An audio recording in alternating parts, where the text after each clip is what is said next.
Why, hello everyone. It's GleeCon, and I'm here once more, bringing you another episode of Lore of Warcraft. Thank you so much for tuning in. If you like what you are about to experience here today, please subscribe, share, comment, let me know. Check out the Patreon, where I also cover the same kind of content, but I do it all for Assassin's Creed for my super cool supporters. I also play most of the episodes each week are going towards me playing for every quest in every Warcraft or World of Warcraft game. We're pretty far through World of Warcraft Classic, doing a completionist run on Alliance and Horde. We're going to start Searing Gorge on our very next episode. So stay a while and listen as we kick this one off. Let me take a sippy, and we'll get right into today's episode, which is going to be about the High Elves. So this is an entry in the old Warcraft Encyclopedia. I've mentioned it before. It doesn't exist anymore, and it's no longer considered canon, but it's very interesting as a sort of a historical curiosity.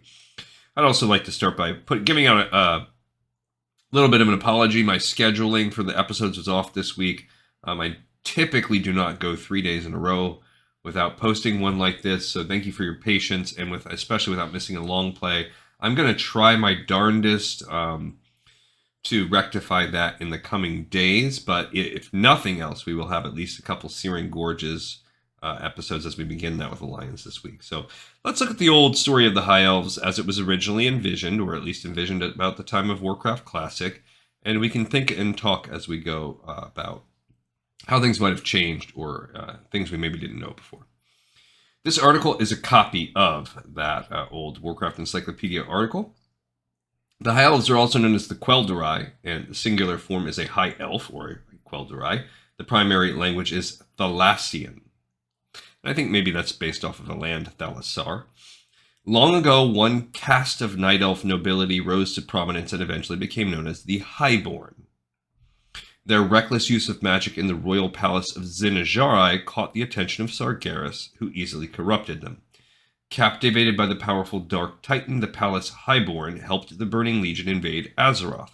Countless Night Elves and other creatures died during the resulting War of the Ancients. A number of Highborn living in the palace regretted their choice to aid the Legion, and led by Dathramar Sunstrider managed to escape Zinajari before the Sundering occurred. Afterwards, tensions between the escapees and other Night Elves came to a boiling point when Dathramar and his followers refused to renounce arcane magic. They were certain that arcane magic could be used safely, and they felt that the rest of the Night Elves had neither the right nor the knowledge to claim otherwise. Sentenced to these Highborn were more than happy to journey over the sea to Lordaeron, where they hoped to establish a home of their own. I'm trying to think about what is an analogy we could use to what's going on? A real-world analogy. Well, first of all, it's of note that the Highborn sect of Night Elves is the roots, the seeds of the tree that becomes the race of High Elves. Second, I'd like to note that we already did an entry, a mini video on Dathramar Sunstrider, so check that out and you can hear my ramblings on that. Thirdly, let's see, back to this analogy. So you have a group of people that are using this source that does provide them power, that also undeniably has a massive amount of downside. However, if you walk that tightrope, you could hypothetically have all of the gain and none of the downside. I don't know why, but the only thing that jumps to mind is like steroids. There are positive uses of steroids. They're anti-inflammatories, and they're great along that. You could also potentially use them for their performance-enhancing aspect, but if you were to abuse them, it very quickly has a plethora of downward of negative things like emotion control, and I guess like maybe it messes up your hormones and your genitals and all this stuff. So I wonder if that's something, that's the closest thing that's just on the surface of my brain. Why are steroids on the surface of my brain? I don't know. The founding of Quel'Thalas. So here's our first entry. So when we see these in the sheet that I sometimes use, These are other entries that might take us out of the year. Right now, we're just following the years past, the couple thousand years after the War of the Ancients. But obviously, as we jump from this disagreement to the founding of Quel'Thalas, to the Troll Wars, to the Second War, Warcraft 2, to the Third War, and then to a struggle to survive today, lots of time is passing, over 10,000 years. The founding of Quel'Thalas. Gradually, the exiled Highborn developed striking differences from the Night Elves. Cut off from the new Well of Eternity, they diminished in height, and their skin lost its characteristic violet hue. In addition, the elves lost their resistance to injury and illness, and they became mortal. Many of the elves died from exposure or starvation during their long journey. In addition to these hardships, the elves were forced to flee the site of their first settlement, the Tristful Glades, due to a mysterious evil influence that drove many of their number mad. Interesting, I'd have to go back to Chronicles to see if that's corroborated. What could that be? Perhaps, I know this is where the first Guardians come from, so perhaps there are legacy burning Crusade members left behind. This is way before the Plague. But also the Guardians of Tirisfal, that begins there, so there's a tie to some power source there. Maybe the old ones, maybe something related to the ancients or titans. As they pressed further inland, the elves developed a blood feud with the cunning forest trolls of Zulaman, who controlled most of the northern reaches of Lordaeron. Finally, the exiled elves reached a region whose forest land reminded them of their distant homeland in Kalimdor. They drove out the resident Amani trolls, founded the kingdom of Quel'Thalas, and began calling themselves High Elves. They also crowned Dathomir as their first monarch. So in a very Christopher Columbus-y kind of fashion, they sail across the sea to a new continent, they land there, they find the trolls, and they just want their land, so they kill them and take it from them. Okay? In spite of the hardship they had endured, the High Elves remained determined to continue their spell casting, for they'd come to consider arcane power their birthright. Using a vial of sacred water stolen from the first Well of Eternity, they created a fount of mystical power at a convergence of powerful ley energies in Quel'Thalas. They named this fountain the Sunwell. Although it was weaker by far than the first Well of Eternity, the Sunwell's potent arcane magic fed and strengthened the High Elves. And that more or less tracks. Thus the city of Silver Moon was established, the power of the High Elves grew, and they cast an enchantment on the forest that would keep them bathed in eternal springtime. From that day forward, all High Elves were constantly suffused in the Sunwell's energies, and the elves came to regard the Sunwell's waters as holy. Although most High Elves were not spellcasters, all High Elves had access to the fountain's power, no matter where they located on Azeroth. So, no matter how far away you get from it, you still can tap into it, I guess, through this leyline concept. And it says not all High Elves are spellcasters. That's true, because if we think about it, we know some are rogues, we know some are hunters, some are warriors, so there are these different, but they also do have warlocks and mages. Elven magi crafted monolithic runestones along the borders of Quel'Thalas. These massive stones powered a magical shield and tended to mask the elves' magic from extra-dimensional threats and protect the land from invasion. The hard-won peace of Quel'Thalas would endure for roughly 4,000 years. It comes under attack in the Second War, which we'll read about soon, 4,000 years after this. So already we've jumped 6,000 years in this span. The founding of Quel'Thalas is around 25-ish hundred years after the fall or the War of the Ancients. And so we're getting about a 3,500 year span where they go from Tirisfal into the Quel'Thalas and fight the trolls and build their empire and blah, blah, blah, blah, blah. We also know that we've also done a really cool 3-chapter, very long short story. Check out my playlist if you want to see that. Very good story about that. It's the purpose of it is to talk about how Blood Elf Paladins came into power, but it's one of the best stories that we've read on this show. Can't remember. It has something about Blood Knights or something like that in the title. You can tell if you look in the playlist and you see just 3 chapters and very, very long, like 2-3 hour long chapters when I read them. The Troll Wars, the defense of Quel'Thalas.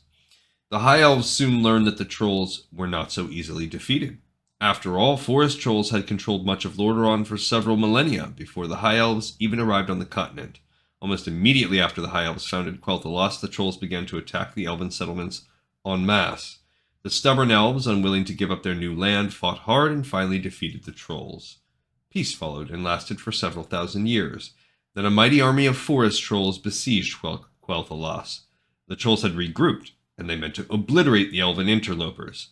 The High Elves were hopelessly outnumbered. Driven to desperate measures, King Anastarion's Sunstrider appealed to the human nation of Arathor. The High Elves offered to teach select humans how to use magic, if the humans would use their new powers to help defend Quel'Thalas. Arathor's monarch, King Thoradin, distrusted magic, but the High Elves reminded him that if Quel'Thalas fell, the Southlands would be the next area to fall before the trolls. Really, if you think about it geographically, there was nothing to stop that from happening already, because the trolls were to the south of the Quel'Thalas and to the north of them. So strategically, if they joined forces, it would be very bad for the trolls, and it was. But there was nothing already to stop this, except that they were sort of just a distraction. Thoradin reluctantly conceded that the High Elves had a point. He agreed to their offer, and soon his armies had joined the war. The united elf and human forces won out over the trolls. History would never see the trolls rise as one nation again. Assured that Quel'Thalas was saved from destruction, the elves made a pledge of loyalty and friendship to the nation of Arathor and to the bloodline of its king. As a result of the alliance between Arathor and Quel'Thalas, the wizard nation of Dalaran was formed, where humans and elves would study magic for years to come. And also out of that comes the Council of Tristful. The Second War, Alliance, and Secession. When the Second War broke out, the High Elves had little interest in the conflict, but they felt duty-bound to lend the Alliance of Lordaeron their support. In particular, the commander of the Alliance forces was Lord Anduin Lothar, who was the last descendant of King Thoradin. Lothar's family had aided the High Elves in fighting the Troll Wars, and so King Anastarion reluctantly agreed to provide a small number of soldiers and spellcasters who would fight alongside the Alliance. Then the Horde recruited Amani trolls into its ranks. Shortly thereafter, the Horde burned down the borderlands of Quel'Thalas and slaughtered many High Elf civilians. Furious at this wanton destruction of life, the Elves officially joined the Alliance and committed all their resources to the war. And if you remember that in Warcraft 2, that's when they join. And in Warcraft 2 and 3, the High Elves are a major ally of the Alliance. It's kind of odd if you think about where things are fallen, how that's just not there anymore. By the time the Horde was driven back, however, the Orcs and Trolls had already achieved their true goal, to steal and desecrate many of the runestones that powered the Elves' defensive shield. The warlock Gul'dan then used the pilfered stones to power his devious altars of storms, thereby making Ogre Magi. All of this occurs during the second game. Nevertheless, the Alliance ultimately won the Second War, and most of the vanquished Orcs were rounded up and put into internment camps. In the war's aftermath, the cost of rebuilding was significant, particularly when added to the cost of maintaining the internment camps. Without a common enemy, the human nations began bickering over territorial claims, so the Council of Lordaeron is sort of falling apart. The High Elves began to doubt the value of the Alliance. Humanity seemed to need the High Elves, but had little to offer in return, especially now that many Alliance resources went toward maintaining the internment camps. At last, Anastarion rescinded the High Elves' allegiance to the Alliance. He stated that the humans' poor leadership had been directly responsible for the burned forests in the borderlands of Quel'Thalas. King Taranis Menethil argued that nothing of Quel'Thalas would have survived if not for the hundreds of valiant humans who gave their lives to defend it. Despite his attempts at re-establishing diplomatic relations, however, the Elves opted to remain independent of the crumbling alliance.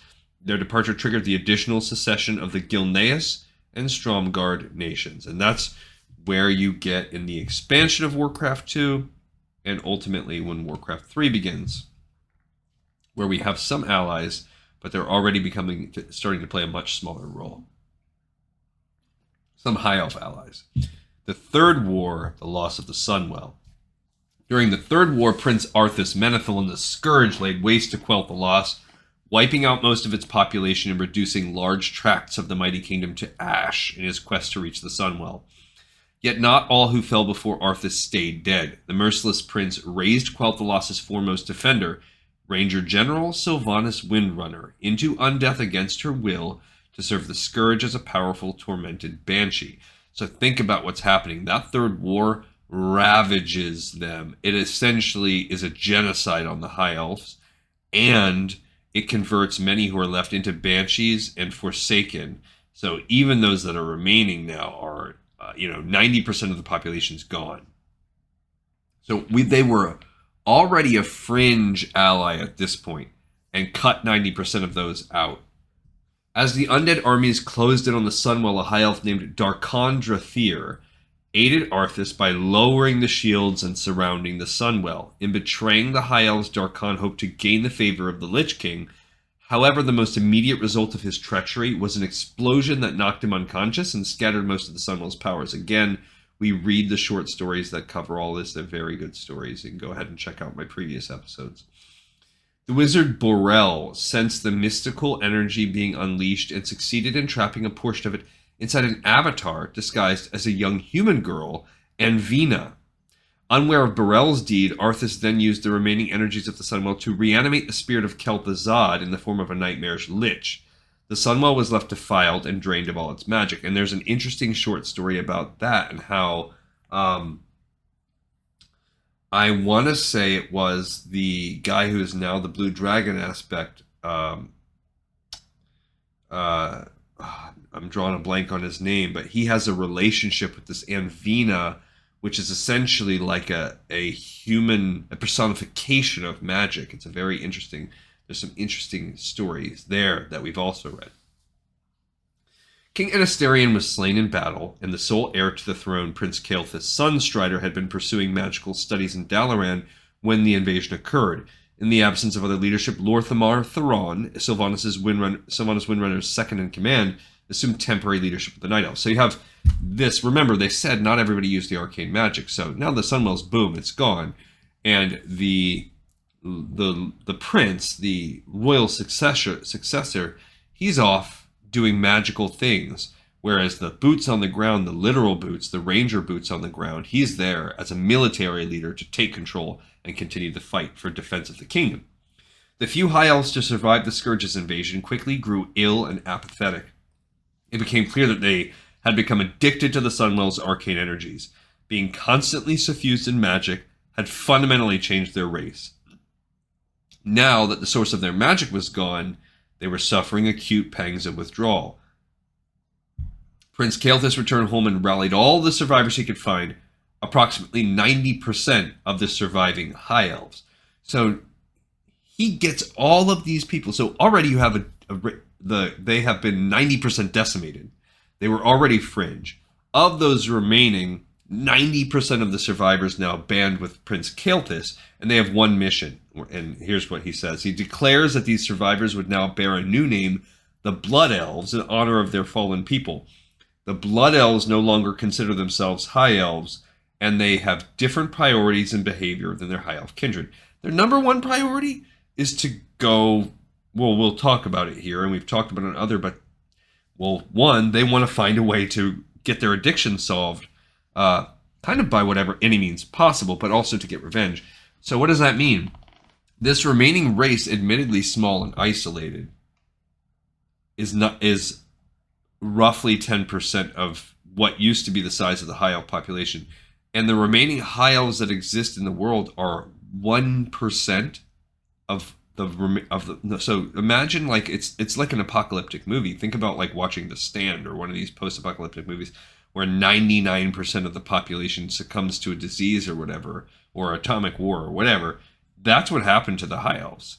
And that's why you only see like a single one dotted here and there, or a handful, a dozen hanging out in Stormwind and outside of the gates.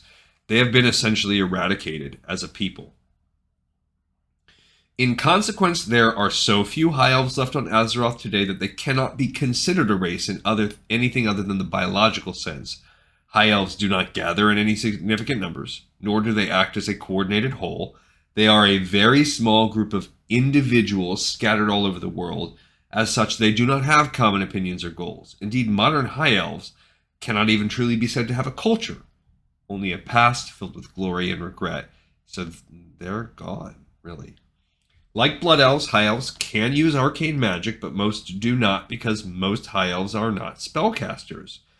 Because those that were, really, those are the blood elves. They joined the blood elves. Whether or not they are spellcasters, all high elves are suffering acute pangs of withdrawal in the absence of the Sunwell's energies. A few high elves here and there have realized the cause of their distress, others have not.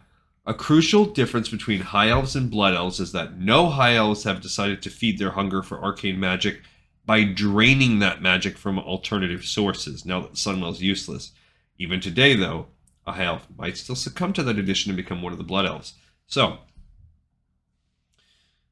when Burning Crusade first came out, that was a big part of their lore. That was their racial power, this ability to drain energy. I believe that has been retconned in recent years, and that semi-vampiric aspect of them has been taken away.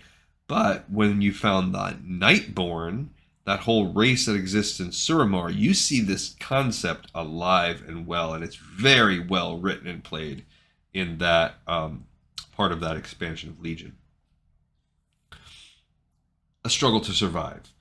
On several occasions after the Sunwell's defilement, Kael'thas publicly asserted that his people would die unless they found a new source of magic.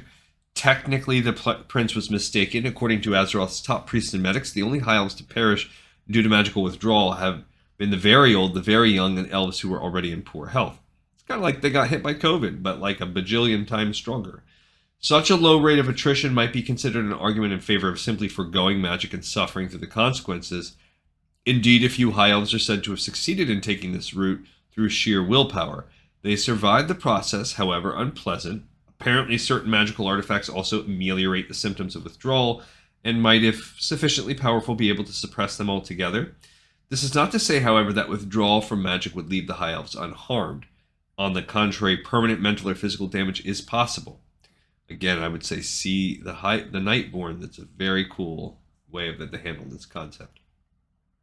A few high elves have chosen to join the Alliance in recent years, but the Alliance as a whole remains somewhat suspicious of high elves to this day. The high elves' succession from the Alliance during the Second War left bitter memories. Furthermore, the Night Elves, who became part of the Alliance during the Third War, saw it as their duty to warn their new allies against the High Elves. The Highborn's past in bringing about the War of the Ancients figured heavily in the Night Elves' retelling of High Elf history, and heck, they have the people to retell it. They're not there to defend themselves. But you will see them scattered around, and it's hard to even tell if they're Blood Elf or not. Like, I think the one in Ratchet is a Blood Elf. There is one also in Stone Talon Mountains. I think that's a Blood Elf also. But you do talk, there are people periodically here and there. You can find them as quest givers or whatnot. And there are a few in Stormwind. All right. So I appreciate you guys for tuning in. Hopefully you enjoyed this little walk down, a synopsis of the High Elf race.